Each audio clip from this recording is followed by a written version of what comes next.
You know that song? If you know that song, listen, you know that song? You do too? Okay. You know that song? It's that song from Gilligan's Island.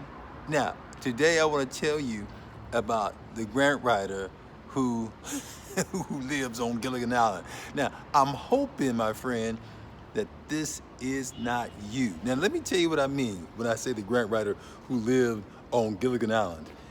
There's so many grant professionals these days that I know who are trying to do a successful grant business, but there's one big problem.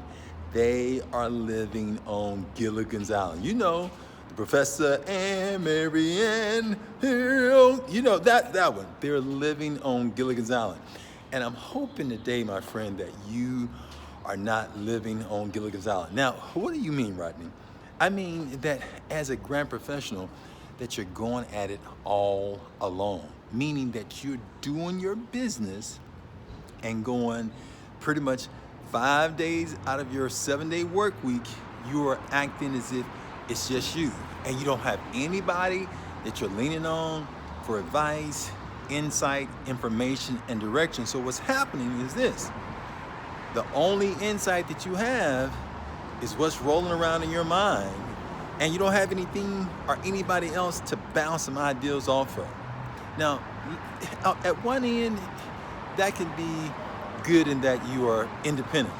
But the truth of the matter is this.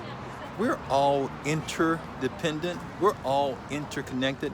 And what I'm going to be encouraging you to do, my friend, is to do things slightly different. I'm going to be encouraging you to have a more robust view of how you can be successful.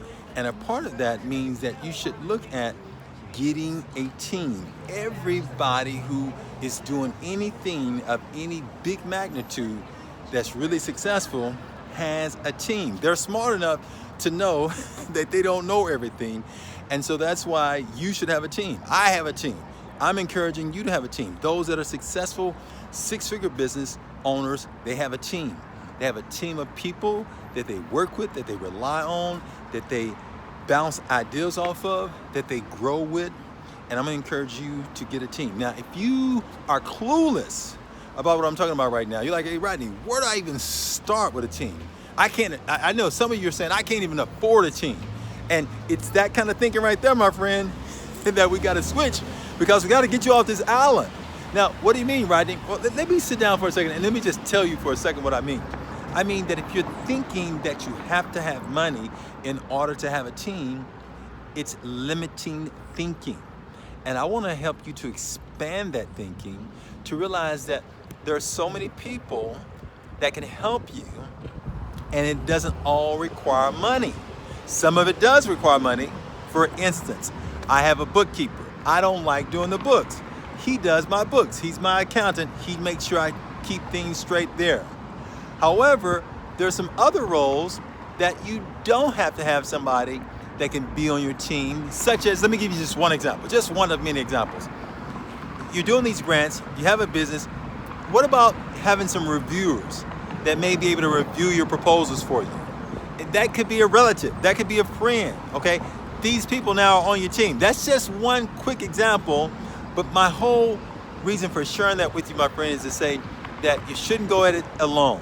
If you're gonna scale your business up to being a six-figure business, or even beyond that, you gotta do things different. So I'm gonna encourage you, let's get off the island. I wanna encourage you to come hang out with me. I have a special event. In fact, there are two things I'm gonna tell you about. First, I'm gonna tell you about the Grant Business Summit. If you go to grantbusinesssummit.com, that will help you greatly, because that event is absolutely free. And at that event, I'm going to be sharing with you, how do you go about scaling your business up to being a six-figure business? One of the ways you do so, my friend, is by having a team. You can't go at it like Gilligan and simply be on the island. Gilligan at least had the skipper, Marianne, the rest of those people with him. He even had a team. But we don't want you on the island by yourself. So I'm going to encourage you to go register for that conference. It's absolutely free. Now, if you can't attend, you can purchase our all access pass, and that access pass will give you the recordings so you can listen to it on a time that's convenient for you. Now, another thing that I think will be extremely helpful for you is the Grant Business Show. If you'll go over to grantbusinessshow.com, you can listen and get some free insight there as well. You see, my friend, I'm trying to tell you, again, I'm already on your team. I know you think you're by yourself, but I'm already on your team. I'm gonna help you. I wanna see you win. You can win, but you gotta do things different than the way you're doing it right now, because doing it the way you're doing it right now, well, let me ask you, how is that working out for you? Exactly. That's why I want you, my friend, to come and hang out. Let's turn this thing around. Let's get you to where you need to be so we can get you on Green Street, all right? Remember, be brave, be bold, be brilliant. And I want you, my friend, to take charge.